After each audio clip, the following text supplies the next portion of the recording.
আর পাশের রাষ্ট্রের প্রধানমন্ত্রী, পৃথিবীর সবচাইতে নাকি শ্রেষ্ঠ প্রধানমন্ত্রী এখন। আপনাদের কাছে জানাই, ভারতের প্রধানমন্ত্রী নরেন্দ্র দামোদর দাস মোদী তার মায়ের শতবর্ষ উপলক্ষে মায়ের পণ্য কুটিরে গিয়ে থালার উপরে মায়ের পা দুখানা চরণ দুখানা রেখে সেই জল গঙ্গা জল দিয়ে মায়ের পদধৌত করে সেই জল নিজে মুখে গ্রহণ করেছেন। দেখেছেন কিনা আপনারা টেলিভিশনে?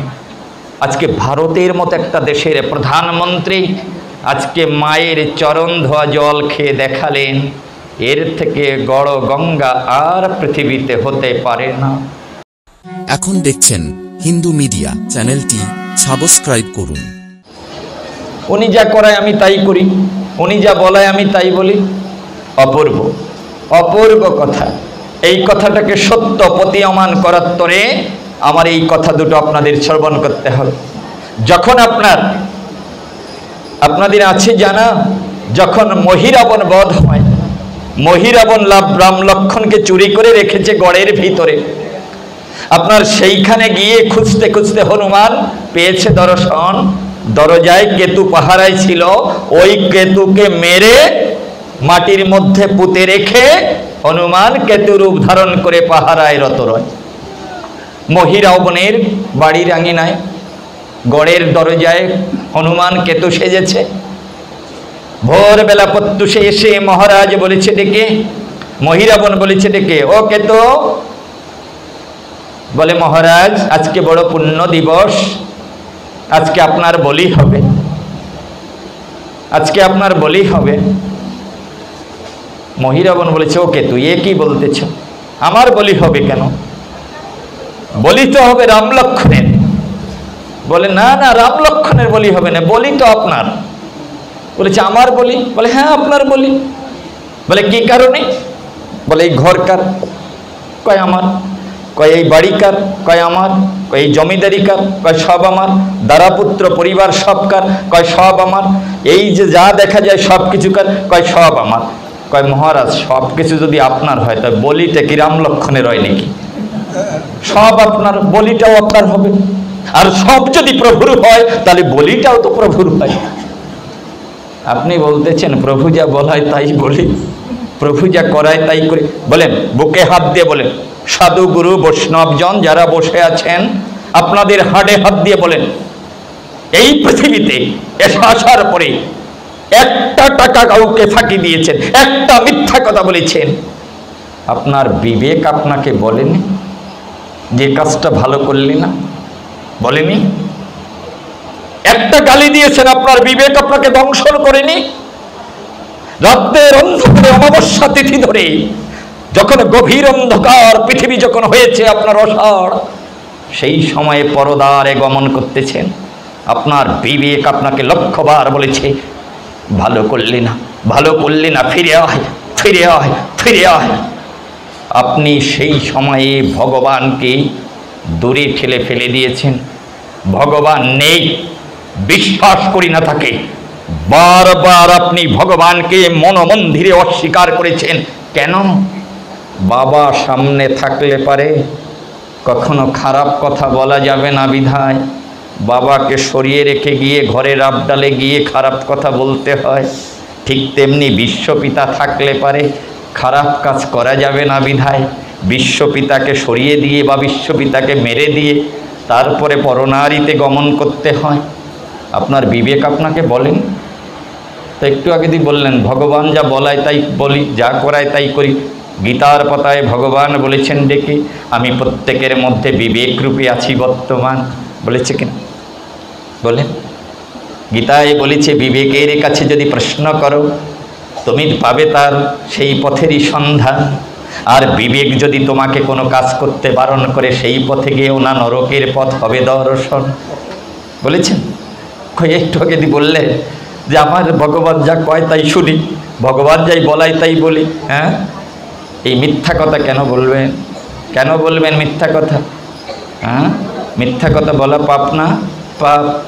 সেই কারণে ভগবানকে কখনো এভাবে দূরে সরিয়ে দিবেন না। ভগবানকে সরিয়ে দিয়ে এই খারাপ কাজগুলো করবেন না, করবেন না। আমি আপনার এই এলাকায় একেবারে যখন 91 সালে প্রথম এমপি ইলেকশন করেছিলাম, তখন আমি আমার এই যে মধুবাবু বসে আছেন, ওনারা তখন আমার সাথে ছিলেন, মনোদাদা। আমি তখন ছাত্র, রাজশাহী ইউনিভার্সিটির ছাত্র ছিলাম। বলেন, আপনাদের দেশে এসেছি, একটা বিল্ডিংও ছিল না এই দেশে, না ছিল না।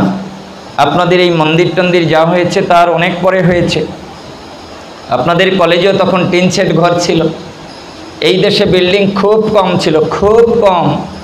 এখন রাস্তার পাশ দিয়ে অনেক বিল্ডিং হয়ে গিয়েছে। অনেক সোনের ঘরের মাঝখানে আমি জীবনে শুয়েছি এই এলাকায় এসে। আপনাদের দেশে অনেক বিল্ডিং হয়েছে, সোনের ঘর পরিহার করে ভালো টিনের ঘর হয়েছে। আপনার একটা মেট্রিকুলের মানুষ ওই সময় খুঁজে পাওয়া বড় কষ্ট ছিল।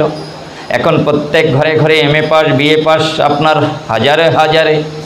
আপনাদের এই এলাকায় এক সময় অনেক অভাব ছিল, আমি জানি। আমি এসে অনেক সময় মনোদাদার সাথে না খেয়ে কষ্ট করেছি। এখন আপনার প্রত্যেক বাড়িতে বাড়িতে গোলা ভরা ধান থাকে, শতমন ধান বিক্রি হয় প্রত্যেক বাড়িতে। আপনাদের দেশে ধন বেড়েছে, জন বেড়েছে, বিদ্যা বেড়েছে, বুদ্ধি বেড়েছে, সব বেড়েছে। বাবারা যারা বসে আছেন, মায়েরা যারা বসে আছেন, 70, 80, 90 বছর বয়স, আপনারা বলেন আজকে থেকে 90 বছর আগে আপনাদের দেশে যে ভক্তি ছিল সেই ভক্তি কি এখন আছে? আছে? ঘর বেড়েছে, বিদ্যা বেড়েছে, বুদ্ধি বেড়েছে, জন বেড়েছে, সব বেড়েছে, কিন্তু যা দিয়ে ভগবানকে পাওয়া যায় তা প্রায় শেষ হতে চলেছে, শেষ হতে চলেছে। সব কিছু বেড়েছে, ভগবানকে পাওয়ার জন্য যে ভক্তি দরকার সেটা প্রায় শেষ হতে চলেছে। আপনাদের দেশের কথা বলবো না, তাহলে আমাকে মধু দাদা, মনোরঞ্জন দাদা মন্দ কবে, খারাপ কবে। আপনার আমাদের ওই এলাকায় এখন শতকরা 99 জন ছেলে মেয়ে বাবা মাকে খাবার দিতে চায় না, খাবার দিতে চায় না। হ্যাঁ, ওরা কি বলে জানেন? পিতা গুরু, মাতা গুরু, গুরু জ্যেষ্ঠ ভাই, ইহার থেকে অধিক গুরু যার রান্না খাই। তো বাবা মা এদের কথা ত্যাগ করা যায়, কিন্তু যে গুরুর রান্না খায় তাকে কি আপনার কিছু বলা যায়? যায় না, যায় না। শাড়ি কেনেন বউয়ের জন্য পূজার সময় 5000 টাকা দিয়ে, মায়ের জন্য কেনেন 300 টাকা দিয়ে। এই তো প্রীতি আপনাদের, এই তো ভক্তি। কোন শাস্ত্রে? Challenge, I can challenge Biren Maitra, কোন শাস্ত্রে বলেছে যারা বাবা মাকে ভালো না বাসে কৃষ্ণ তাদের ভালোবাসে? যারা বাবা মাকে খাবার দেয় না তাদের প্রসাদ কৃষ্ণ গ্রহণ করে, এটা কোন শাস্ত্রে বলেছে বলেন? জনানি জন্মা ভূমিৎস স্বর্গাদপি গরীয়সী মাতা, জনানি জন্মা ভূমিৎস স্বর্গাদপি গরীয়সী মাতা। ওরে বোকা ছেলে, আতুর ঘরে একসাথে মা, এই দেহের যদি 40খানা হাড় ভেঙে যায়, যে বেদনা হয় তার থেকে 10 গুণ বেশি বেদনা প্রসব বেদনায়। আতুর ঘরে বসে আমার মা রক্তের নদীতে প্রবাহিত হয়ে, রক্তের মধ্যে নিমজ্জিত হয়ে, রক্ত গঙ্গায় অবগাহন করে আমার মা এত ব্যথার মাঝখানেও ভগবানের কাছে প্রার্থনা করে বলেছিল, ঠাকুর আমি যত কষ্ট পাই তাতে আমার দুঃখ নাই, কিন্তু আমি যেন একজন কৃষ্ণ ভক্ত সন্তানের মুখে বড়ক শুনতে পারি। এত বেদনার মাঝখানেও আমার মা ভগবানের কাছে প্রার্থনা করেছিল, আমি যাতে কৃষ্ণ ভক্ত হয়ে পৃথিবীতে হাসি। মনে আছে? ও ভাই বন্ধু যারা, তোমাদের কি মনে আছে আমার মা যখন আতুর ঘর থেকে অবমুক্ত করে আমাকে ডান পাশে রেখেছিল ছোট্ট একটি কাঁথার উপরে? প্রকৃতির ডাকে কোনো এক সময় কাঁথাটা ভিজে গিয়েছিল। আমার মা সিক্ত জায়গাটা থেকে অপসারণ করে বাঁ পাশে আরেকটা কাঁথা দিয়ে আমাকে রেখেছিল। আমার যখন প্রকৃতির ডাকে কিরণ পরে যখন আমি ওই কাঁথাটা ভিজিয়ে ফেলেছিলাম, আমার মা দুই পা সিক্ত বিধায় তার অঞ্চল বক্ষের উপরে বিছিয়ে দিয়ে আমাকে ওই বক্ষের উপরে শুইয়ে রেখেছিল। কোন এক সময় যখন প্রকৃতির ডাকে ওই বক্ষটা ভিজে গিয়েছিল, অঞ্চলটা যখন সিক্ত হয়েছিল, জলধারায় যখন প্রবাহিত হয়, তখন আমার মা বক্ষের কাপড় সরিয়ে উন্মত্ত হয়ে প্রমত্ত নেশায় আমার মা আমাকে দুই হাত দিয়ে পাখির ডানার মতো বক্ষের সাথে আমার বক্ষ জাপটে ধরে ভগবানের কাছে প্রার্থনা করে শীতের সময় আমার মা বলেছিল, ঠাকুর কষ্ট আমাকে দাও, কিন্তু আমার সন্তানকে কষ্ট দিও না। যারা এত বড় সাধ্য সাধনা করে আজকে এনেছে এই ভবমাঝারে, তাদের ভজন না হলে পৃথিবীর কোনো ভজন হয় না। আপনাদের কাছে বলে যায়, আব্রাহাম লিঙ্কনের নাম শুনেছেন? মাত্র 6 বছর বয়সে তার মা মারা গিয়ে, মা মৃত্যু শয্যায়, বাবা তার আগে মারা গিয়েছে। আব্রাহামের মা ডেকে বলেছে, খোকারে সূর্যাস্তের আগেই আজকে আমার প্রাণ পাখি চলে যাবে, আজকে তুই বনের ভিতরে যাসনি, চন্দন কাঠ কাটার প্রয়োজন নেই। আপনার এই কথা বলে বলেছে, খোকা আজকে তুই আমার কাছে বসে থাক, চলে যাওয়ার আগে আমার সমস্ত ভালোবাসাটুকু আমি হৃদয়ে নিংড়িয়ে তোকে উপহার দিয়ে যেতে চাই। মধ্যাহ্ন গগনে যখন সূর্যদেব, আপনার মাতা তখন আপনার হাত দুইখানা বক্ষের উপরে জাপটে ধরে সন্তানকে বলেছে ডেকে, ও খোকা তুই বল আমার দুটো কথা তুই রাখবি। বলেছে, বলো মা। বলেছে, খোকা আমাকে স্পর্শ করে বল, জীবনে কোনোদিন তুই গড, ঈশ্বর, আল্লাহ, এই জগতের একজন সৃষ্টিকারী আছে, তাকে অস্বীকার করবি না? বলেছে, না মা, করব না। বলেছে, আরেকটা কথা বল খোকা, বল তুই আমাকে ছুঁয়ে জীবনে কোনোদিন তোর মায়ের মূর্তি তোর মন থেকে যাবে না? বলেছে, না মা, যাবে না। বলেছে, এই দুটো কথা তুই যদি রাখতে পারিস, আমিও তোকে আশীর্বাদ করে গেলাম, তুই একদিন আমেরিকার প্রেসিডেন্ট হবি। 1817 খ্রিস্টাব্দে মা তাকে আশীর্বাদ করেছিল, পৃথিবীর সবচাইতে অশিক্ষিত প্রেসিডেন্ট, যে টিপসই ছাড়া দিতে পারত না, যার মুখে ধ্বনিত হয়েছিল of the people, by the people and for the people, সেই আব্রাহাম লিঙ্কন 1865 খ্রিস্টাব্দে আমেরিকার প্রেসিডেন্ট হয়ে বিরাট একটা হলঘরের সামনে দাঁড়িয়ে আপনার বলেছিল, হে আমেরিকাবাসী, আজকে আমি এই আমেরিকাবাসীর সেবার ভার পেয়েছি দুটি কারণে। একটি কারণে জগৎ প্রভু, আর একটি কারণ আমার মায়ের আশীর্বাদ।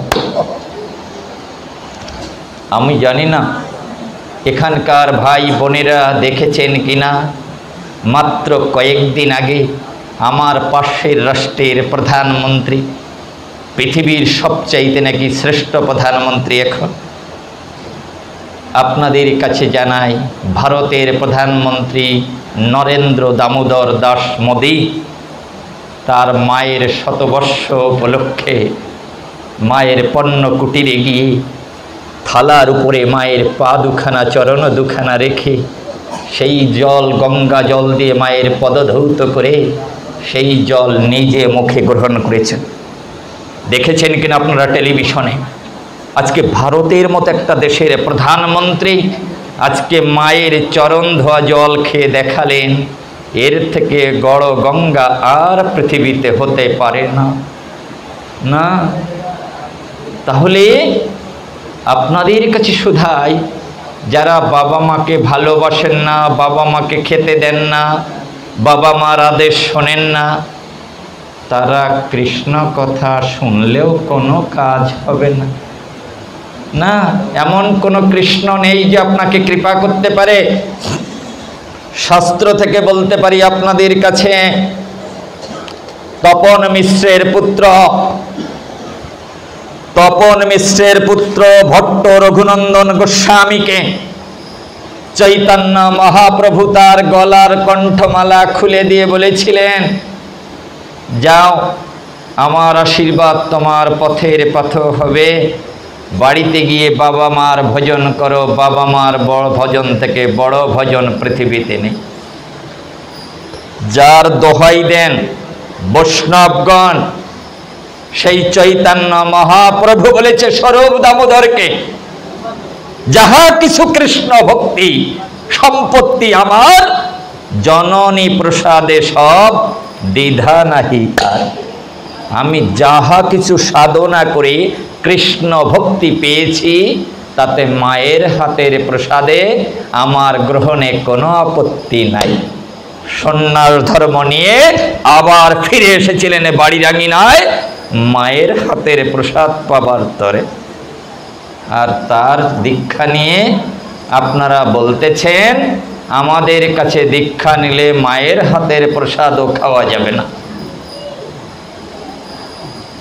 দীক্ষাটা বড় রেকটিফাইড হয়ে গেছে।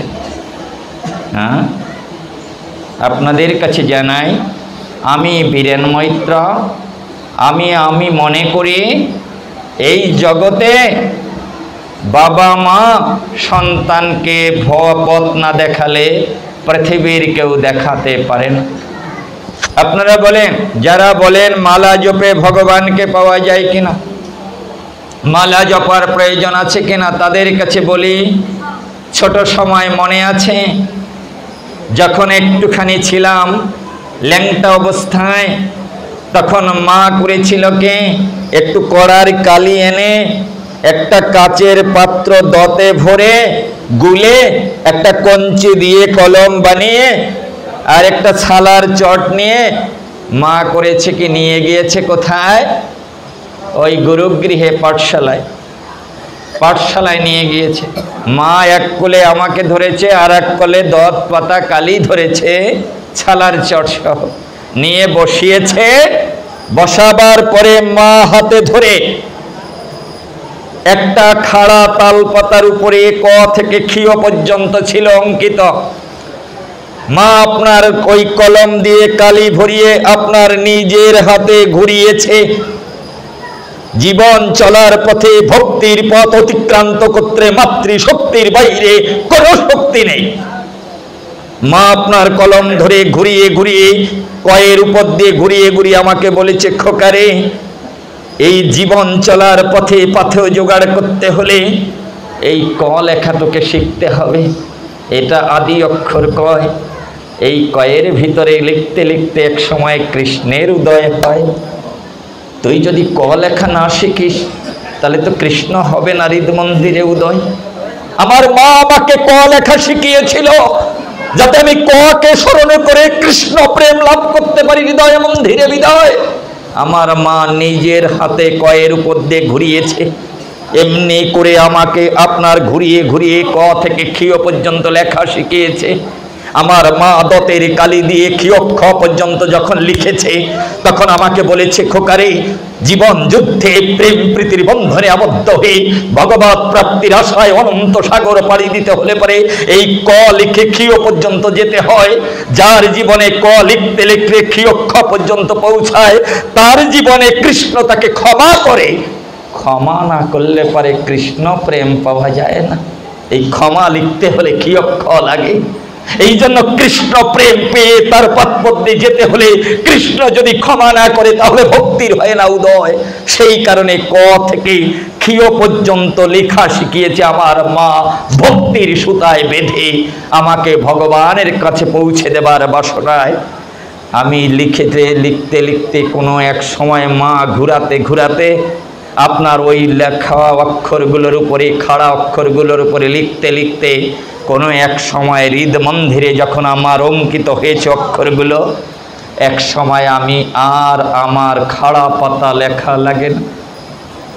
আমি এখন আমার ওই মনমন্দিরে অঙ্কন করা ক থেকে ক্ষীয় পর্যন্ত অক্ষরগুলো আমি আখাড়া তালপাতার উপরে লিখতে পারি।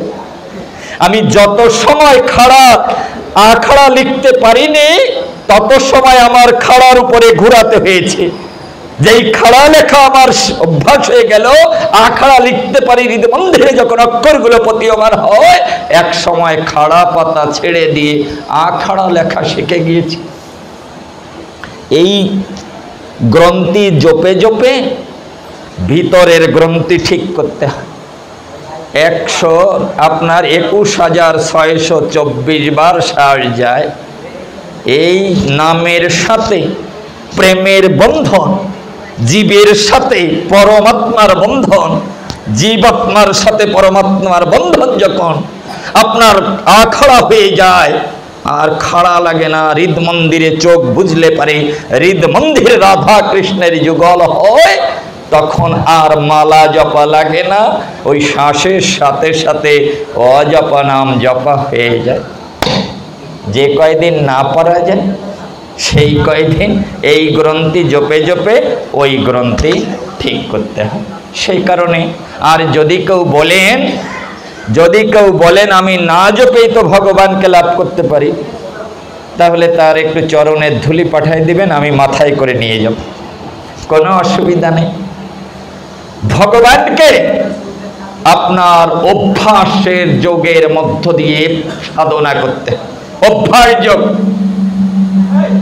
কতজনে বলেন, ও বীরেন, বলেছ বীরেন তোমার মুখে একবার রাম নামে যত পাপ করে, পাতকের কি সাধ্য আছে তত পাপ করে, সারা জনম খারাপ কাজ করব, যাবার সময় হরি বলে ডাক দেবো, একেবারে পাড়ি দিয়ে চলে যাব।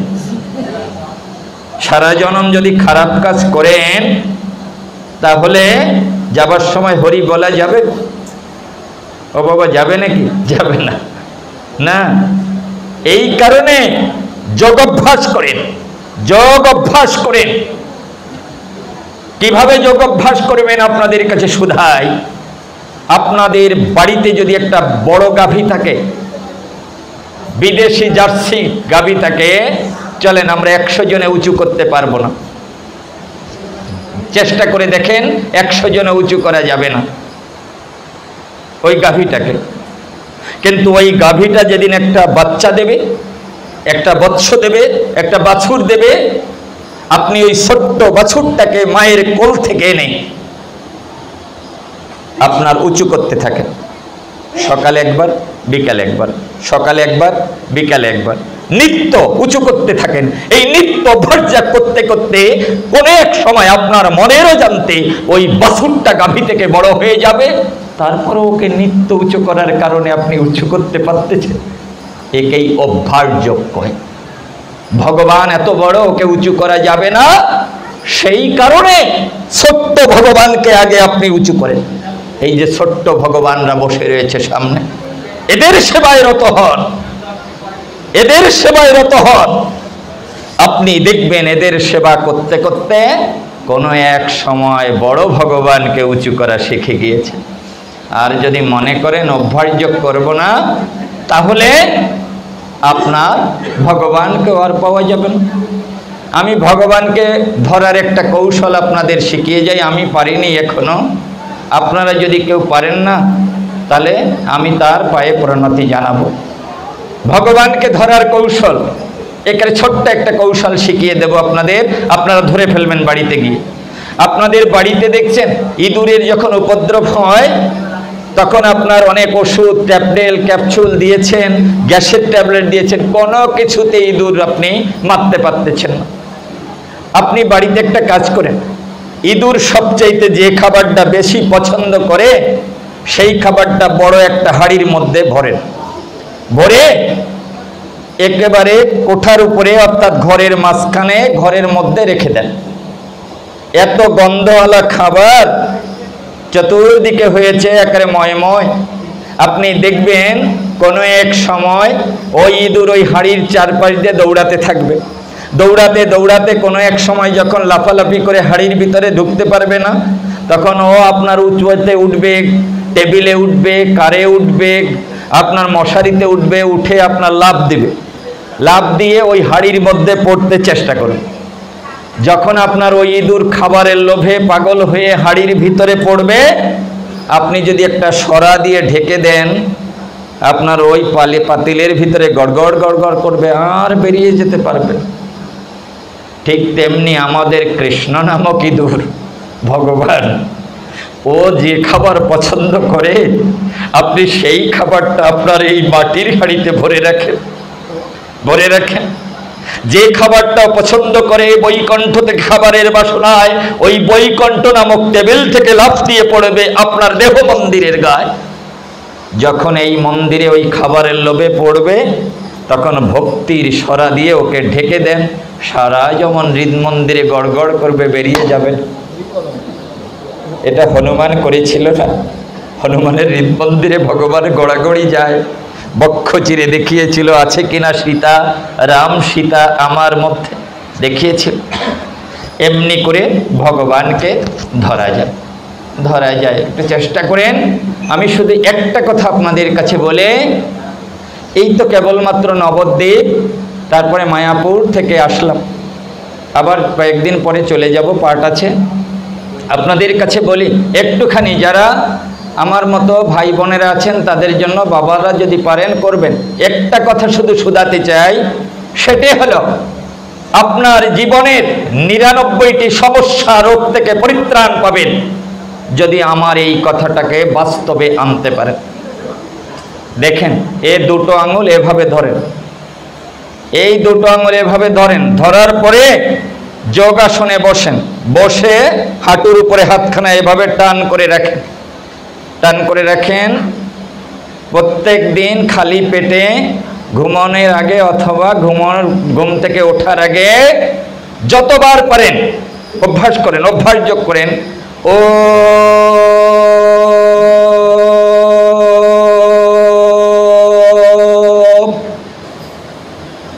150 যতবার পারেন করেন। 1 মাস করে দেখেন, আপনার জীবনের ধারা পরিবর্তন হয়ে যাবে। করে দেখেন, নিত্যই অভ্যাস যোগ করে দেখেন, আপনার পরব্রহ্মের স্বাদ আপনার হৃদ মন্দিরে এক সময় আপনি উপলব্ধি করতে পারবেন। এখন আপনারা দেখেছেন ভারতকে যোগের সূতিকাগার বলা হয়। সারা পৃথিবীর মানুষ আজকে ভারতকে আপনার শ্রদ্ধা, প্রেম, ভক্তি জানাচ্ছে এই যোগের কারণে। রামদেবকে দেখেননি আপনারা? রামদেবকে যারা দেখেছেন তাকে দেখে আপনারা শিখতে পারবেন। রামদেবের প্রচুর বই পাওয়া যায়, কিনে নেন। আপনি ওষুধ খাইয়ে জীবনে আপনার রোগকে বাধা দিতে পারেন, সারতে পারেন না। একমাত্র পরব্রহ্মের মহানামের ওষুধ সেবন করলে পারে, গ্রহণ করলে পারে জীবন থেকে অনেক বিপদ আপদ বিদূরিত হয়ে এই দেহটা পুত পবিত্র হয়ে যায়। আরেকটা কথা আপনাদের কাছে বলি, বিবেকানন্দের একটা কথা বলে শেষ করব আজকে। বিবেকানন্দ বলেছেন, কলিযুগে কোনো সাধন ভজন নেই, কলিযুগে কোনো সাধন ভজন নেই। কলিযুগে মাত্র 2টি কথা মেনে চলো, ভগবান তোমার ঘরে অচলা হয়ে থাকবে। 2টি কথা বিবেকানন্দ বলেছেন, সত্য কথা বলো, সৎ পথে চলো। এই জায়গায় মিথ্যা কথা বলেন না এমন কেউ আছেন? একটু হাত উঁচু করেন। জীবনে মিথ্যা কথা বলেন না? এত শ্রোতা, এই শত শত শ্রোতা, হাজার হাজার শ্রোতা, এরপরেও একজন বলতে পারলেন না যে আমি মিথ্যা কথা বলি না। বলেন, সত্য কথা বলো, সৎ পথে চলো। আমি আপনাদের কাছে বলি, সেটি হলো অভ্যাস যোগ করেন। দেখবেন আপনি রাস্তাঘাটে ঘুরে বেড়াচ্ছেন, অসৎ সঙ্গে কুসৎ সঙ্গে মিশছেন, এটা পরিত্যাগ করে একা একা পরব্রহ্মের নাম উচ্চারণ করতে থাকেন। দেখবেন হৃদ মন্দিরটা এক সময় পরিষ্কার হয়ে যাবে। অবশ্যই ভগবত প্রীতি আপনার মধ্যে উদয় হবে। আরেকটা কথা বলে যাই, এই মন্দিরে ঠাকুরের সামনে এই এলাকার মায়েরা যারা, আপনাদের মধ্যে আর একটু ভক্তি আসা দরকার। এইখানে বসে ভাগবত কথা শুনতেছেন, সমস্ত মায়েরা প্রায় বেশিরভাগ মাথার ঘোমটা ফেলে দিয়েছে। কোন জায়গায় শুনেছেন সতী নারী মাথার ঘোমটা ফেলে দিয়ে হরিনাম, কৃষ্ণ নাম, প্রভুর নাম শ্রবণ করে? কোন জায়গায় শুনেছেন? বলেন, হরিনাম, কৃষ্ণ নাম, ব্রহ্মের নাম অবগুণ্ঠন ফেলে দিয়ে শ্রবণ করে। দ্রৌপদী যখন তার লজ্জা দেখার তরে দুঃশাসন, দুর্যোধন টেনে নিয়ে আসতে ছিল হিসড়ে, দ্রৌপদী আছাড়ি খায়, ধুলায় গড়াগড়ি যায়, দেখতে পায় গান্ধারী দরজায়। গান্ধারীকে বলেছে ডেকে, ও মা, তুমি একটা নারী, আমি একটা নারী, মা আমি তোমার কাছে প্রার্থনা জানাই, যা ডাকলে পারে নারীর হয়ে ভজন পূজন, আমি হারাতে বসে সেই লজ্জা অনুক্ষণ, ও মা আমি তোমার কাছে বলে তুমি আমার মান রক্ষা করো মা। দ্রৌপদী যখন কেঁদে আপনার আকুল হয়ে, যখন বেকুল চিত্তে যখন হাত দুইখানা দরজার উপরে আপনার বলেছে, মা তুমি আমার লজ্জা নিবারণ করো, আমার লজ্জা রক্ষা করো, প্রার্থনা করে ডাক দিয়েছিল মা মা বলে, এমনি করে চোখের জলের মাঝখানে গান্ধারী দরজাটা বন্ধ করে দিয়েছিল শটান করে। দ্রৌপদীর চোখের জলকে উপেক্ষা করে, মা ডাককে উপেক্ষা করে গান্ধারী দরজাটা বন্ধ করে দিয়েছিল, বন্ধ করে দিয়েছিল। তখন দ্রৌপদী আপনার হাত দিয়ে দরজায় স্পর্শ করে বলেছিল, আমা আমি তোমার কাছে প্রার্থনা জানালাম, আমার সতীত্ব রক্ষা করার তরে, নারীর এই পবিত্র ধন বাঁচাবার তরে তুমি আমার কথা রাখলে না, তুমি দরজা বন্ধ করে দিলে, হ্যাঁ আমাকে উপেক্ষা করে ঠেলে দিলে নরপশুদের কাছে। আমা আমি তোমার কাছে শুধাই, অনন্ত কোটি জনমের ভিতরে শয়নে স্বপনে নিশি জাগরণে যদি কোনোদিন আমি সেই পরম প্রভুকে যদি বিশ্ব স্বামী রূপে একদিনও ডেকে থাকি, তাহলে তুমি আমার কথা নেবে? এই পৃথিবীর সমস্ত দরজা বন্ধ হলেও গোবিন্দের দরজা বন্ধ হবে না, গোবিন্দের দরজা বন্ধ হবে না। দ্রৌপদী আপনার যখন আপনার মঞ্চের উপরে যখন তার লজ্জা দেখার তরে দুঃশাসন দুর্যোধন যখন আপনার কাপড় ধরে আপনার টান দিয়েছিল তাকে দিগম্বরী করার তরে, আপনার তখন হস্তিনায় বসে দ্রৌপদীর লজ্জা দেখতে চায় 62 মাইল দূরে দ্বারকায় কৃষ্ণ যুদ্ধরত, আপনার দেশ নিয়ে যেতে চায় শত্রুতে বিধায়।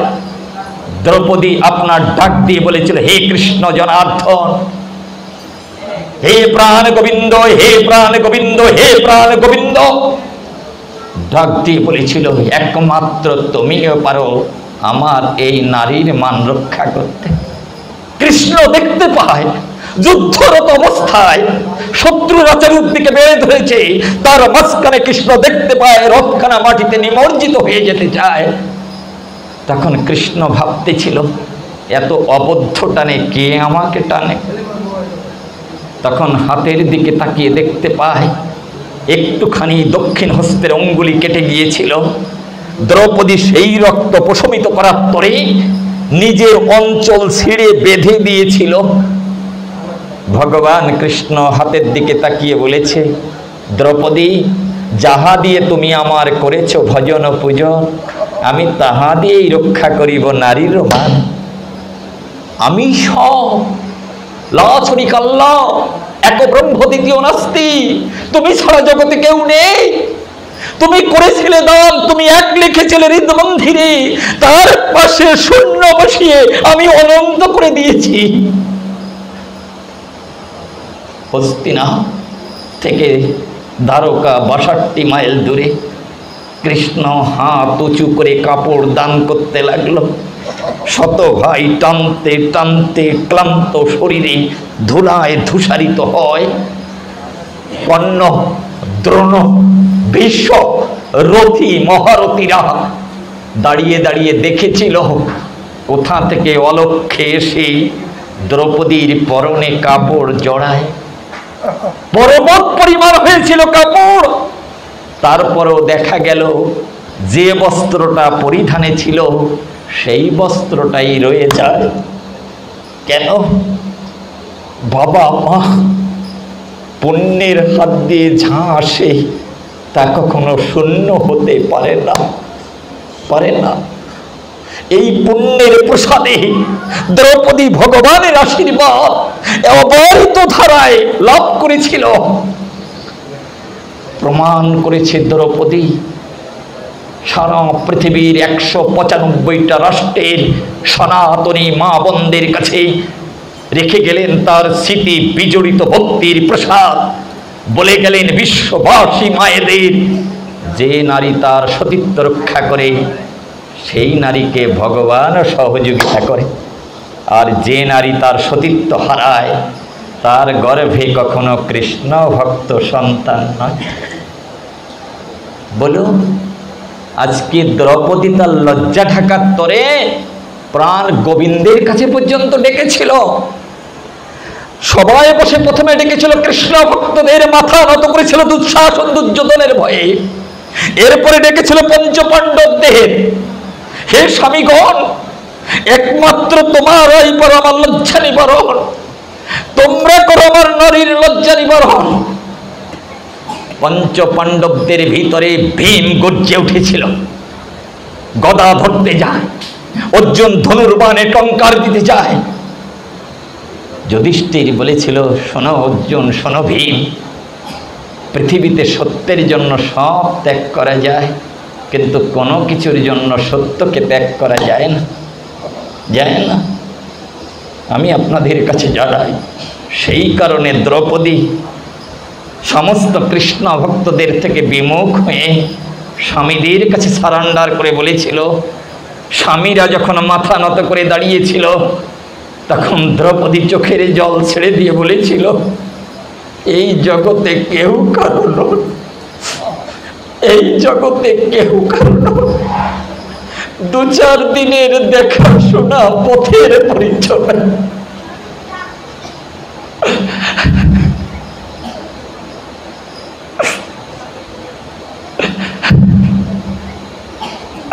তাই দ্রৌপদী বান্ধবের কাছে আত্মসমর্পণ করে মাথা নত করে চোখের জল ছেড়ে দিয়ে প্রাণ গোবিন্দ, প্রাণ গোবিন্দ, প্রাণ গোবিন্দ বলে যখন ডাক দিয়েছিল,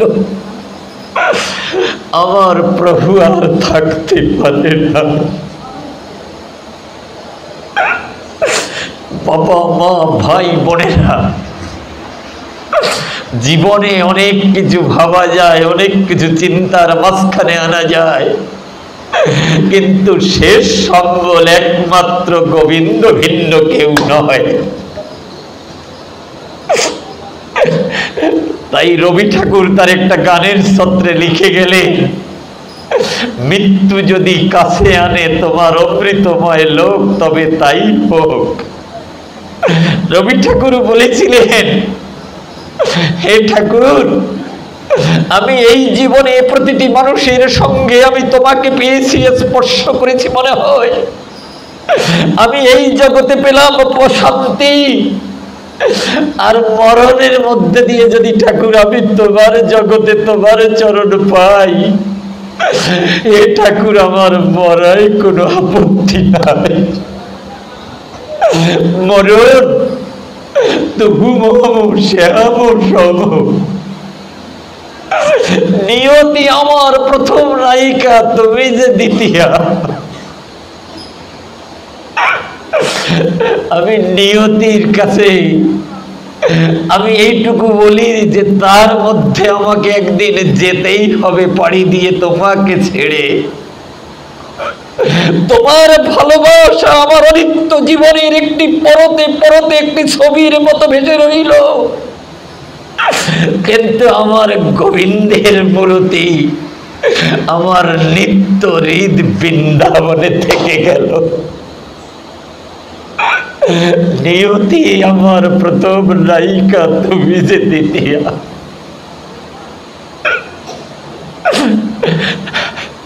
বলল, মরণ তবু মম শ্যাম সম। মরণ তুমি আমার কাছে আমার শ্যামের মতো। মরণ আমি কোনো কিছুর মধ্য দিয়ে আমি যেমন তোমাকে এড়াতে পারবো না, আমি কোনো কিছুর মধ্য দিয়ে আমার শ্যামকে এড়াতে পারবো না। মরণ তাই তোমার কাছে আশীর্বাদ চাই, আমি যেন তোমার মধ্য দিয়ে আমি যেন আমার শ্যামের দেখা পাই। আমি যেন মরণোত্তর মধ্য দিয়ে আমি যেন আমার শ্যামের দেখা পাই। বাবা মা ভাই বোনেরা, একটা বাস যেমন ঢাকা থেকে ছেড়ে স্টপেজ দিতে দিতে আসে মাওয়া, ফরিদপুর, ভাঙা, টেকেরহাট, এমনি করে যেমন একটা বাস স্টপেজ দিতে দিতে আসে, চলে যায় গন্তব্যস্থলের দিকে। আমরাও সেই ঢাকা হেড অফিস থেকে এসেছি, একটা স্টপেজ দিতেছি, একটু সময় বাসটা দাঁড়াচ্ছে, আবার ছেড়ে চলে যা। এমনি করে যেতে যেতে কোনো এক সময় ওই ঢাকার গাড়ি আবার ঢাকায় পৌঁছাবে। ঠিক তেমনি এই মানব জনমে ৮০ লক্ষ জনই কীট পতঙ্গ পশু পক্ষী জলজ প্রাণী হস্তিরূপী জঙ্গমাকারে এসে স্টপেজ দিতে দিতে কোনো এক সময় আবার তারই কাছে যেতে হবে। এই জাগার বস্তু আবার জাগায় ফিরে যাবে। সেই কারণে যদি শেষের দিনে আর এই জনম পরিবর্তন না পেতে চান, আবার যদি মানব জনম নিতে চান, আবার যদি ভক্ত জনম নিতে চান, যা গেছে তা গেছে চলে, খেদ করিস না তাহা বলে, হাত দিয়ে দেখ মূল তো ফেলে আসে কি লোকসান। জীবনের যা কিছু চলে গেছে, পরন্ত বেলায় কৃষ্ণ নাম হরিনাম নিলে পরে যদি কোনো কারণে এক হাত আগানো থাকা যায়, এক হাত যদি এগিয়ে থাকেন, প্রভুর কৃপায় যদি আবার মানব জনম পান, তাহলে ওই জায়গা থেকে আপনার জীবনযাত্রা আবার শুরু হবে। তাহলে কিছুটা পথ এগিয়ে রইলেন। সেই কারণে এই পৃথিবীর কাউকে আপনার অনুসরণ করে নয়,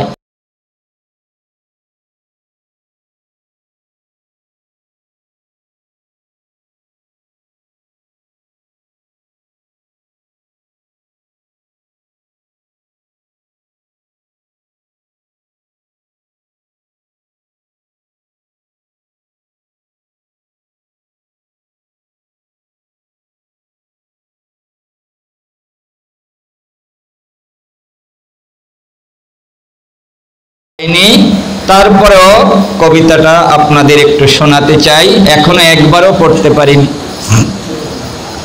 কৃত্রিমতা, কবিতাটির নাম কৃত্রিমতা। আদিম যুগের ইতিহাসটা পড়ছে যারা ভাই, সেই সময়ে নারী পুরুষ ভেদাভেদ কবু নাই।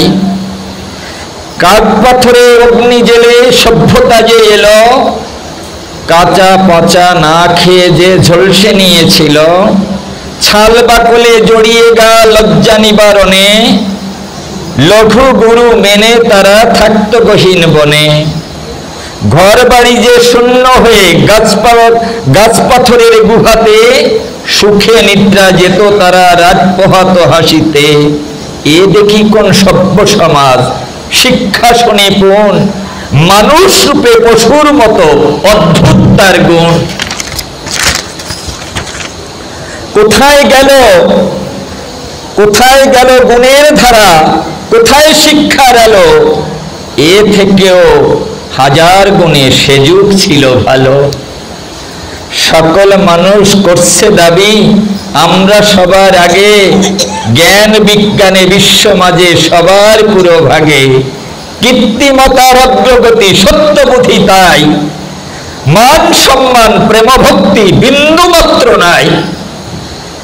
কোথায় গেল গুণের ধারা, কোথায় শিক্ষার আলো, এ থেকেও হাজার গুণে সে যুগ ছিল ভালো।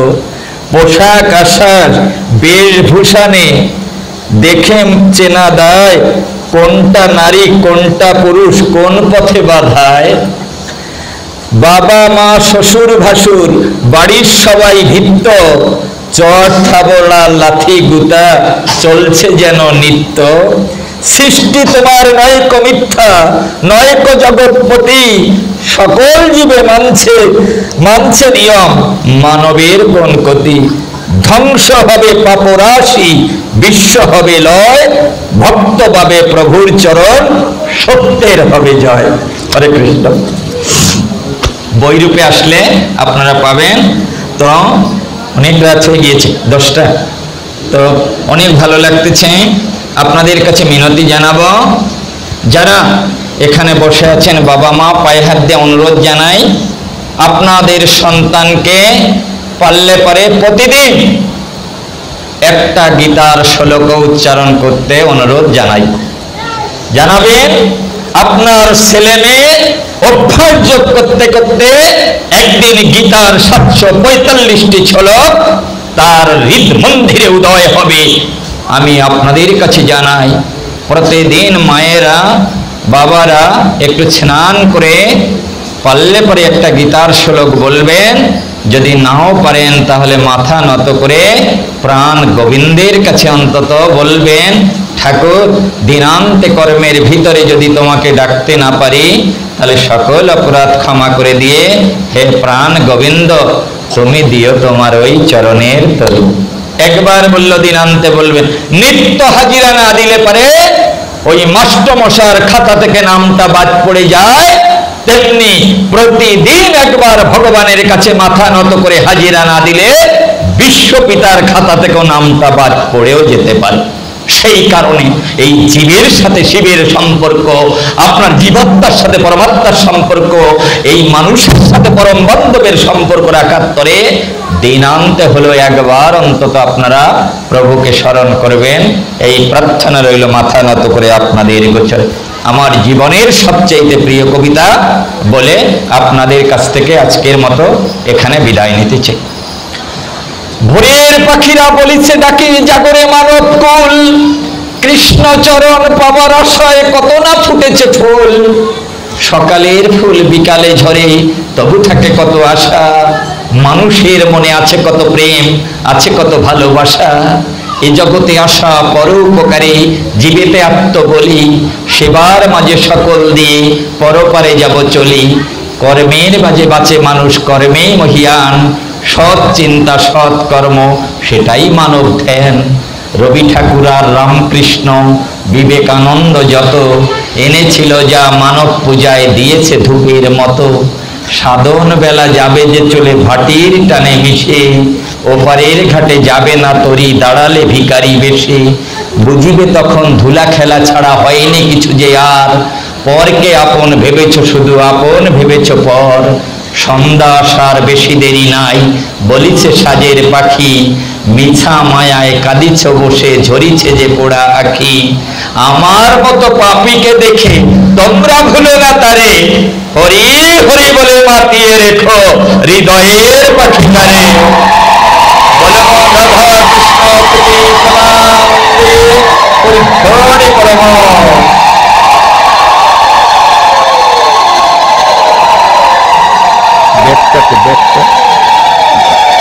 শুধু ভাগবত মন্ডলী, আপনাদের এই শেষের দিকে গিয়ে আপনাদের একটা প্রশ্নের উত্তর দিতে চাই। যারা বলেছেন যে ভগবান যখন এসেছিলেন তখন ফণীন্দ্র অনন্তনাগ ফণীন্দ্র ফণা তুলে ভগবানকে রক্ষা করেছিল, ও দাদা একটা সাপের এতগুলো মাথা হয় না? এই দেখেন আমার কাছে একটা ছবি আছে, সমকাল পত্রিকায় দিয়েছে বাংলাদেশের। কাতারে সম্প্রতি কাতারে কিছুদিন আগে একটা সাপ পাওয়া গিয়েছে, কতগুলো মাথা দেখেন সাপটার। যে যুগে ধর্ম নেই, সত্য নেই, বিশ্বাস নেই, ভক্তি নেই, ভালোবাসা নেই, প্রেম নেই, সেই যুগে যদি এত মাথাওয়ালা সাপ আসতে পারে, তাহলে যে যুগে প্রেম ভক্তি ছিল সেই যুগে ভগবানকে রক্ষা করতে কেন আপনার অনন্তনাগ ফণীন্দ্র আসতে পারেন বলেন? সে কারণে জানাই, প্রভুর লীলা বোঝা বড় দায়, কাউকে হাসায় কাউকে কাঁদায়। এই পৃথিবীতে এমন কিছু নাই যা প্রভুর দ্বারা সম্ভব নয়। আরেকটা ছবি আপনাদের দেখাবো, এর পরে এসে আপনাদের আলোচনা করব। এই ছবিটা আমার খুব প্রিয়, যদি পারেন আপনারা এর একটা বই আপনারা কিনে নেবেন, বিপ্লব গুরু ঋষি অরবিন্দ। যদি পারেন আপনারা এই ভদ্রলোকের একটা বই কিনে সন্তানকে পড়াবেন। বিলেতে বসে কি করে ভগবান তাকে বলেছিল, এই জাহাজে যাস না, যে জাহাজে যেতে ভগবান বারণ করেছিল বাবার সুদ ধরে সেই জাহাজটি আপনার পরের জাহাজে এসে দেখতে পায় সেই জাহাজটি ডুবে সমস্ত যাত্রী মারা যায়। বলেছিল, কি করে জানলে বাবা আমার জাহাজটা ডুবে যাবে বিলেত থেকে আসার সময়? সেই কারণে বাবা মাকে ভক্তি করেন, শ্রদ্ধা করেন, ভালোবাসেন, দেখবেন কৃষ্ণ আপনাকে কৃপা করবে। আর যারা বাবা মাকে ভালোবাসেন না, খাবার দেন না, যারা কষ্ট দেন, কোনো কৃষ্ণ নেই অনন্ত কোটি বিশ্ব ব্রহ্মাণ্ডে আপনাকে কৃপা করতে পারে। সে কারণে আপনার ঘর যেন মন্দির হয়, এই মন্দিরে যেন ভগবান অচল হয়ে রয়। প্রত্যেকটা বাবা মাকে বলি, আপনারা আমার সাথে একবার বলেন, শুধু বলেন একবার, সবাই মিলে আছেন, আমরা বলি হরে কৃষ্ণ কৃষ্ণ কৃষ্ণ হরে হরে, হরে রাম রাম রাম হরে হরে। বলেন সবাই, বলেন একবার, হরে কৃষ্ণ কৃষ্ণ কৃষ্ণ হরে হরে, হরে রাম রাম রাম হরে হরে। জোরে বলেন হরে কৃষ্ণ, সবাই বলেন হরে কৃষ্ণ, জোরে বলেন হরে কৃষ্ণ হরে কৃষ্ণ হরে কৃষ্ণ হরে কৃষ্ণ। বলে মোহন রাধা কৃষ্ণ প্রীতি প্রেমানন্দে হরিধ্বনি করমন। শ্রীমদ্ ভগবত গীতা প্রীতি প্রেমানন্দে হরিধ্বনি করমন। শ্রীমদ্ ভগবত প্রীতি প্রেমানন্দে হরিধ্বনি করমন। খেলাটা একটু দেন আমার কাছে, খেলাটা একটু দেন। শুধু ভাগবত মন্ডলী বাবা না, ভাগবত কথা শুনলে পরে দক্ষিণা দিতে হয়। যদি আপনারা এনে থাকেন তাহলে দিয়ে আপনারা আপনাদের শেষের দিনের পারের করি আপনারা জোগাড় করে নিয়ে যাবেন। আর আমার কাছে আমার একটা ভিজিটিং কার্ড আছে, মোবাইল নাম্বার, যদি আপনাদের ভালো লাগে তাহলে আপনারা একটা মোবাইল নাম্বার নিয়ে যাবেন। আমি চেষ্টা করব আপনারা আমাকে ডাকলে মনো দাদা, মধু দাদা যারা আছে এদের মধ্য দিয়ে আপনাদের এলাকায় আসার জন্য পারলে আমার একটা মোবাইল কার্ড নিয়ে যাবেন। আগামীকাল কবি গান হবে 2 দিন, বিদগ্ধ কবিয়ালরা এখানে গান পরিবেশন করবে, আপনারা সবাই আসবেন। আর যে যা পারেন কিছু দক্ষিণা দিয়ে যান।